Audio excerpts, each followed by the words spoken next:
guys, so today we're going to be talking about pathway theory and courage. So what I want to know is, how do you think those two things relate to one another? No one? No takers?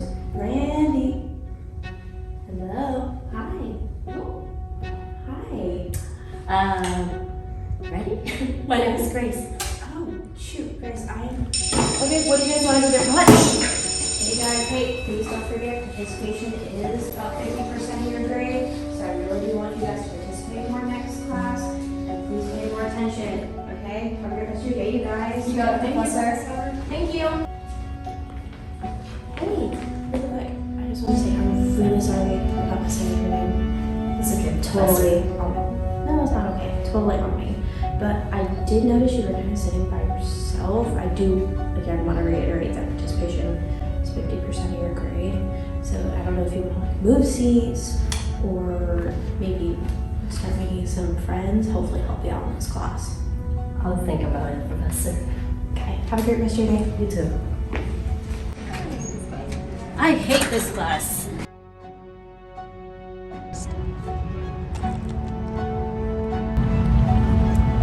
Hey, Brandy, how you doing?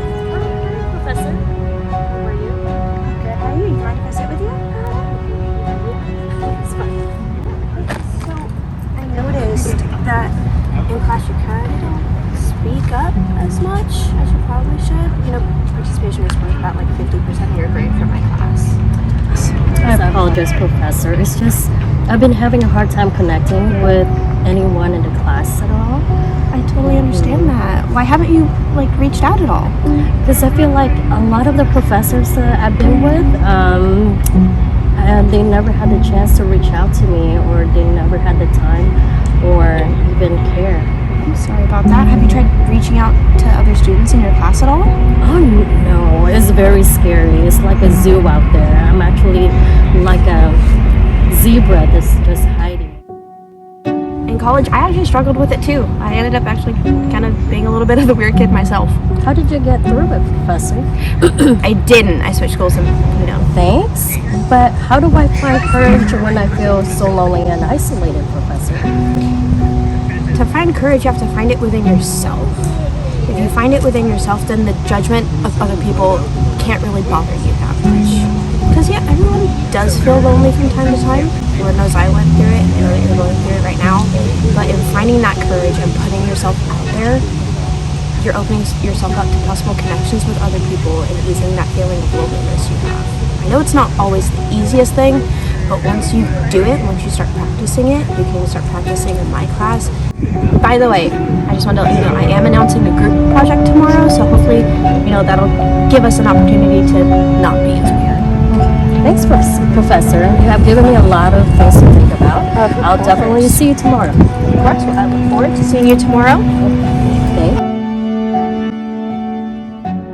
Hey guys, happy class. So I've actually got something fun for you today.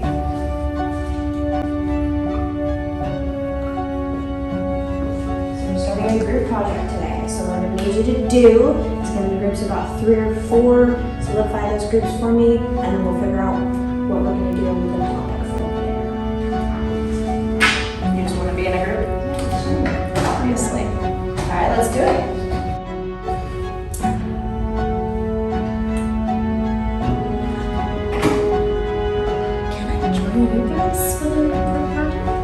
Yeah, sure. We're meeting tomorrow after school. Is that okay? Oh, yeah. Don't worry. I'm not weird. Okay.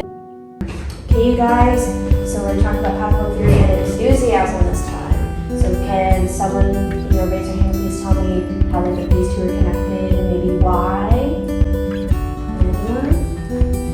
Yeah, Grace, go ahead. Yeah, so Professor, as far as pathway theory, as a leader, it's good to actually have the skills to be enthusiastic, so that way people can listen to you and they can follow you. That is a great way to put it. Thank you for that answer, Grace. Since we do have a couple more minutes left in class, I'm going to let you guys go ahead and get together in groups and work more on your group project. Okay? Go ahead and get started. That was a really good Okay, so we're meeting after class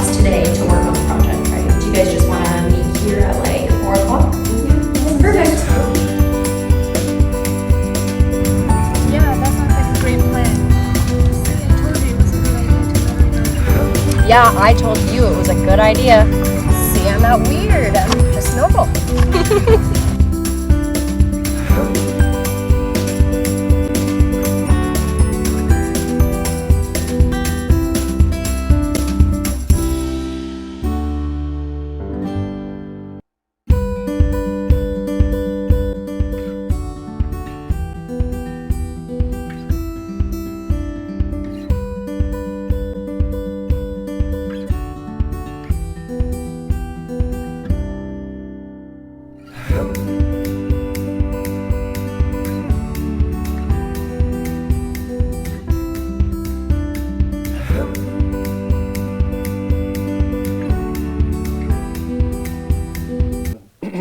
So I wanted to echo what Elisabeth said about it's being great to be here. I didn't make a class visit this year to Dr. Ozcelik's class, but I know a lot of the students who appeared in the films, and so it's always really fun to see them in acting creatively, taking what they've learned and applying it to film. And I also love to watch movies.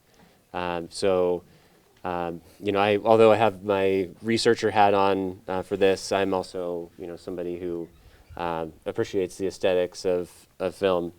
I'm approaching these films from a positive communication angle. That's one of the things that Hakan mentioned, and I will also bring in the theory. But positive communication, for those of you who may be less familiar with that, is any verbal or nonverbal behavior that has a positive function and that is something that we would like to model to others. And this is a growing movement that also comes out of positive psychology as well as positive organizational scholarship. And so I look at it from that angle. And so, with the first film, The One Who Could, this first interaction with the professor and Grace is rocky, is how I would describe it. The professor kind of takes this directive role and reminds a student who, we all, because we've watched the film, know is really suffering from loneliness. And so it's, like a 1-2 punch in a way to be told that, by the way, go make some friends. And so this is the last thing you want to tell to a lonely person. Yeah. Go make some friends. And then, so it's a well-intentioned act, but we know by the reaction when she leaves and says, "I hate this class," and so you really feel for her. And so there's an axiom of communication that it's not reversible, meaning we can't go backward, we can only go forward. And so what that means effectively is that we get do-over attempts to repair. What happened, is in the past, and so then that encounter is a really critical encounter with Grace and the professor, where she sits down. Can we have a conversation? It starts out as a participation grade conversation, but really it's about listening and self-disclosure and really trying to change the leadership approach, right? Pastoral theory is about matching that the approach of the follower, and so she's more supportive, and all of her communication is more supportive. And she says, my class will be an opportunity for you to be courageous.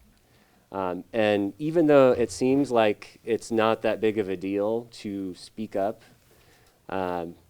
it actually is, and it's that small moment of courage that she approaches the group, right? If we've all been in those moments where we see a group, we're not going to be included. There's that, threat of not being included, and so there's a hesitation, and so she gets up and she asks, and she it's does breaking it. the cycle. And it breaks the that's cycle. where she broke the loneliness cycle Yeah. and got out of it.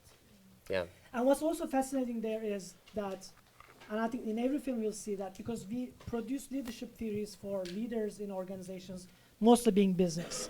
But from these films, what I am learning as a professor is that how much leadership role we take on in the classroom, to the extent that all these theories apply to us.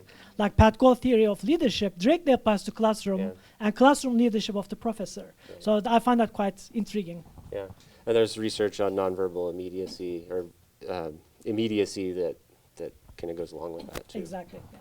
Well, first of all, Team HR, the one who could.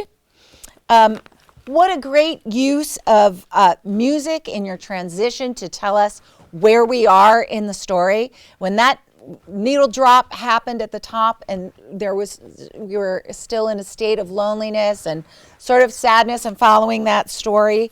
And then you transitioned with the music, and everyone actually across the board, I thought, and the judges may concur, used music so effectively to tell us where we were emotionally in the story. And it usually takes a while to learn how to do that, but you all instinctively executed that beautifully. And also, I'd just like to say with the one who could, I don't know if y'all can remember, we just saw them, but in the beginning of that story, we go Monday, Tuesday, Wednesday, with no dialogue, but we're following our protagonist just in a montage of events. And that is something that we always encourage with screenwriters, is to show, not tell. Show us the story. Don't tell us what's happening. And that was so effective, that montage and just putting your protagonist in those situations was such an effective use of that tool. So I want to quickly jump in here. Please. That was a beautiful depiction of the loneliness cycle. It takes a couple of days, repetitive cycle, and now you get into it. So it really depicted it beautifully, how you can get into the first stage of loneliness.